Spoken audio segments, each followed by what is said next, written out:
गुर्दे, जो राजमा के आकार के होते हैं, हमारे शरीर के महत्वपूर्ण अंग हैं।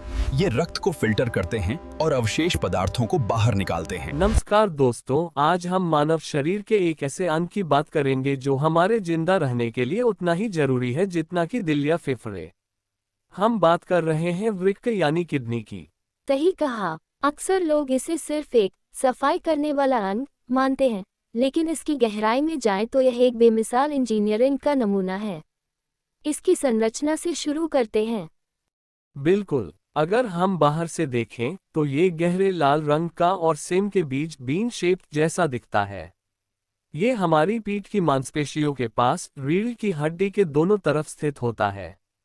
एक वयस्क में इसकी लंबाई करीब 10 से 12 सेंटीमीटर होती है और वजन लगभग 125 से 170 ग्राम। और अगर हम इसे बीच से काटें तो इसके अंदर क्या दिखता है? इसके मुख्य रूप से दो भाग होते हैं। सबसे बाहरी परत को कॉर्टेक्स कहते हैं, जो हल्का होता है। उसके अंदर का गहरा हिस्सा मेडुला कहलाता है, जो शंकु के आकार के पिरामिड्स में बनता होता है। लेकिन असली काम तो उन 10 लाख छोटी मशीनों का है जो इसके अंदर फिट है। आप नेफ्रॉन की बात कर रहे हैं, सही? जो वृक्क की क्रियात्मक और संरचनात्मक इकाई फंक्शनल यूनिट है। बिल्कुल, एक वृक्क में करीब 10 लाख नेफ्रॉन होते हैं। हर नेफ्रॉन के दो मुख्य भाग होते हैं, एक तो ग्लोमेरुलस जो रक्त वाहिकाओं का एक गुच्छा है, और दूसरा बोमन कैप्सूल जो एक प्याले की तरह इसे घेरे रहता है। तो ये नेफ्रॉन खून को छानते कैसे हैं? इसकी प्रक्रिया काफी जटिल लगती है। इसे 3 सरल चरणों में समझा जा सकता है। अल्ट्राफिल्ट्रेशन, यहाँ खून बहुत ऊंचे दबाव प्रेशर के साथ आता है। इस दबाव के कारण पानी, यूरिया और यहाँ तक कि ग्लूकोज जैसे कण भी छनकर नेफ्रॉन में आ जाते हैं। चयनात्मक पुनः अवशोषण, सेलेक्टिव रीअब्जॉर्प्शन, ये सबसे महत्वपूर्ण स्टेप है।